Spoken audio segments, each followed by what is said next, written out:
Ah ouais, ok, donc en vrai, pas de grosses surprises, les meilleurs de cette année sont présents.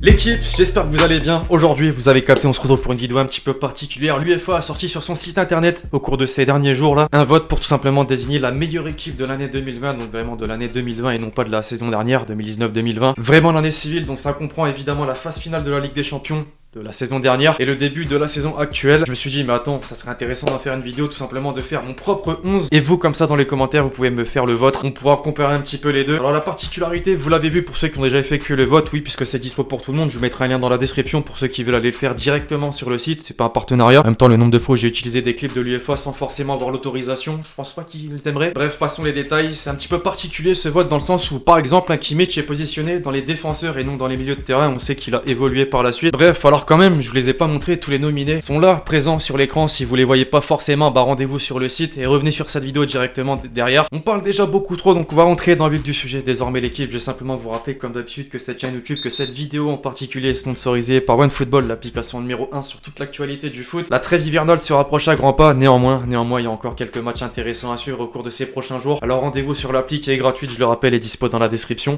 Bon les amis, comme d'habitude, lorsqu'on annonce une compo, lorsqu'on fait une vidéo de ce type, on commence par le portier et le gardien. Il y avait 5 choix possibles, 2 gardiens de Ligue 1 d'ailleurs, Lopez le gardien de Lyon et Navas le gardien du PSG. Néanmoins, j'ai opté, et je pense que tout le monde sera d'accord, c'est une évidence, Manuel Neuer qui a été tout simplement irréprochable avec le Bayern tout au long de la saison. Déjà que moi je le vois comme le meilleur gardien de l'histoire du football. En 2020 avec le Bayern, il a absolument tout remporté, je vais pas vous refaire le palmarès. Il a atteint la barre symbolique des 200 matchs sans prendre de but. Rien que ça, nommé aussi le gardien de la saison en Ligue des Champions, de la Ligue des Champions 2019-2020. Capitaine aussi, je le rappelle, du Bayern, et forcément, s'il n'était pas là en finale, je pense que le PSG aurait pu augmenter ses chances de remporter la Ligue des Champions. Rien à dire de plus, un mur, un robot, un cyborg même pour certains. L'équipe en monte d'un cran, désormais la défense, le latéral gauche plus particulièrement, il y avait pas mal de choix intéressants. André Ligno, par exemple, le défenseur de Leipzig, qui a été buteur d'ailleurs cette semaine contre Manchester United. Il y avait Juan Bernat aussi, mais parisien évidemment. Maintenant, on le sait, il y a eu une véritable révélation, encore une fois, j'ai envie de dire. Ouais, Alexis, tu mets que des joueurs du Bayern, mais en même temps, ils ont tout remporté, les enfoirés. Alphonso Davies, le Canadien, c'est une évidence.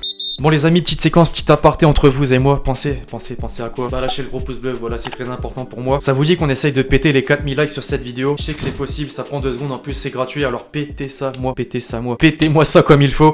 Lui n'arrange pas forcément Lucas Hernandez, un autre Frenchie qui forcément a été devancé. Sur son fond, il a fait des choses tout simplement incroyables, tant défensivement qu'offensivement, par sa vitesse, sa qualité de centre aussi, le nombre de passes, le nombre de centres plus particulièrement que Lewandowski a reçu de sa part de son côté, c'est juste incroyable. De l'autre côté, maintenant c'était dur, comme dirait NASA concrètement. Oui, puisque je vous l'ai dit en intro, Kimmich a été positionné dans les défenseurs et non pas dans les milieux, donc évidemment j'ai dû le placer. Maintenant latéral droit, il y a aussi Alexander-Arnold, l'un des meilleurs défenseurs droits actuellement. Maintenant qu'on se le dise les amis, on ne pouvait pas ne pas mettre Kimmich dans ce 11 de l'année 2020. Il a d'ailleurs été élu par l'UEFA le meilleur défenseur de la saison dernière, et donc forcément je le place dans ce 11 plutôt qu'Alexander-Arnold. Un choix difficile donc, mais totalement justifié, encore une fois le palmarès, les titres, mais aussi cette présence dans les grands rendez-vous, et c'est ça qui est très important. En finale, je vous rappelle que c'est lui qui fait la passe à Coman. Dans l'axe à présent l'équipe, faut savoir que j'avais 3 joueurs en ligne de mire, évidemment, faut en sélectionner seulement 2. Le premier, Presco, le parisien qui pour moi est devenu incontestable à son poste, c'est l'un des meilleurs en activité concrètement. Peut-être que certains ont critiqué mon choix, pour moi il est totalement justifié, clairement il a pris sa place, il a vraiment évolué au fil du temps, il faut pas l'oublier, le Paris Saint-Germain a quand même été en finale de la Ligue des Champions, a tout remporté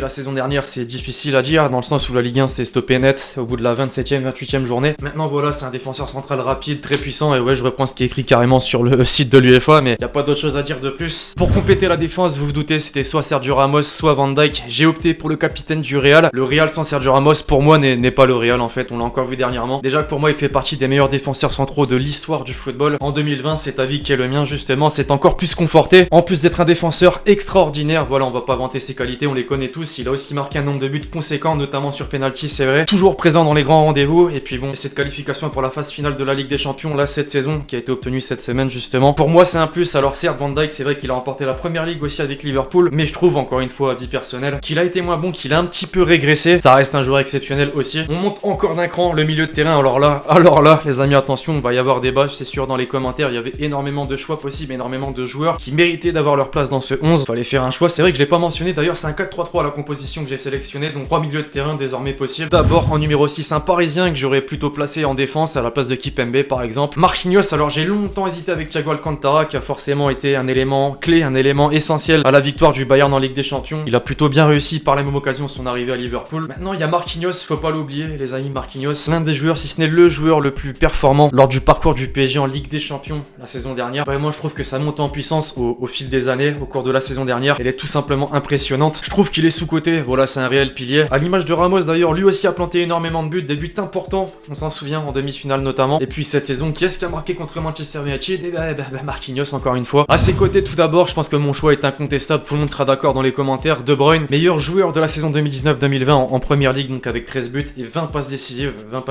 Il maestro de la passe, c'est un vrai meneur de jeu, voilà, qui est capable de porter son équipe. J'aurais pu, c'est vrai, et je donne un petit indice sur le joueur suivant, ce ne sera pas Bruno Fernandes, j'aurais pu le sélectionner aussi, l'autre milieu de terrain qui porte son équipe, qui porte l'autre Manchester donc. Et il y a donc d'autres choix possibles, Henderson, milieu box-to-box, capitaine de Liverpool, Goretzka qui a joué tous les matchs du Bayern en Ligue des Champions, qui a pris une part importante dans les victoires en Bundesliga et en Coupe d'Allemagne, Coman, effectivement présent dans les milieux de terrain, Thiago Alcantara en numéro 6, mais bon, j'ai sélectionné Marquinhos, et donc évidemment il en reste un, toujours au Bayern, Thomas Müller, un ancien. C'est vrai qu'il y a des joueurs comme ça qui font briller leur équipe, mais dont on ne parle pas suffisamment, je trouve, et Thomas Müller justement fait partie de ceux-là. Il a remporté donc sa deuxième Ligue des Champions avec le Bayern, il a délivré 21 passes décisives en championnat, et en termes de palmarès, je vais me répéter à chaque joueur du Bayern, il a absolument tout remporté, voilà, rien à dire de plus. Thomas Müller pour moi mérite amplement sa place, même si encore une fois il y avait pas mal de choix possibles. On a donc notre trio central, De Bruyne, Marquinhos, Müller, donc je pense que le secteur le plus compliqué est passé, voilà, le milieu de terrain, on monte d'un cran encore une fois, les attaquants, dernier secteur. Il y a eu aussi pas mal de révélations, c'est vrai, à ce poste. Je pense à Haaland avec Dortmund, je pense aussi à Gnabry, encore une fois avec le Bayern. Ciro Immobile, c'est vrai qu'on n'en parle pas assez, mais grosse révélation. Il a terminé soulier d'or quand même avec la Lazio. Maintenant, bon, il y a des noms qui reviennent beaucoup plus souvent, des noms qui méritent encore plus, je trouve. Je le citais précédemment, ça viendra par la suite. J'ai donc éliminé, vous l'avez compris, Haaland, Gnabry, ou même Immobile, qui malheureusement n'a pas pu remporter grand chose avec la Lazio. À gauche, Ronaldo, que l'on ne présente plus. Il y a eu cette énorme déception en Ligue des Champions qui a profité d'ailleurs à Mélione. Quel parcours, bordel. Mais à côté de ça, il y a le titre de Serie A, et sur le plan personnel, individuel, 37 buts toutes compétitions confondues au cours de la saison dernière. Il a brisé le record du club, il a brisé le record de la Juve, justement. Aucun attaquant n'avait fait mieux. Ronaldo, malgré son âge, toujours présent. À droite, désormais, peut-être un choix critiquable, mais que j'assume totalement. Messi, aucun titre pour la Pulga en 2020, mais j'ai envie de dire, le Barça de Bartomeu, c'était pas forcément le meilleur des Barça. Il a fait ce qu'il a pu, d'ailleurs, on a pu le voir dernièrement, notamment face à la Juve, il est un petit peu,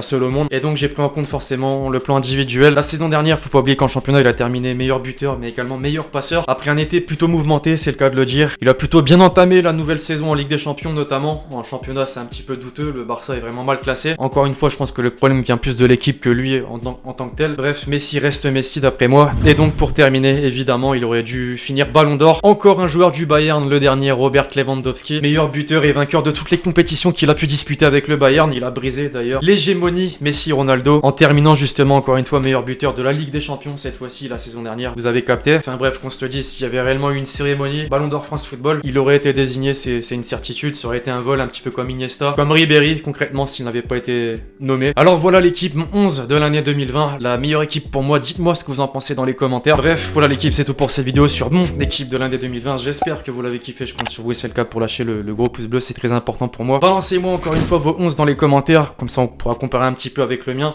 D'ici là, on se retrouve très vite sur la chaîne pour de nouvelles vidéos. C'était Alexis. Ciao ciao.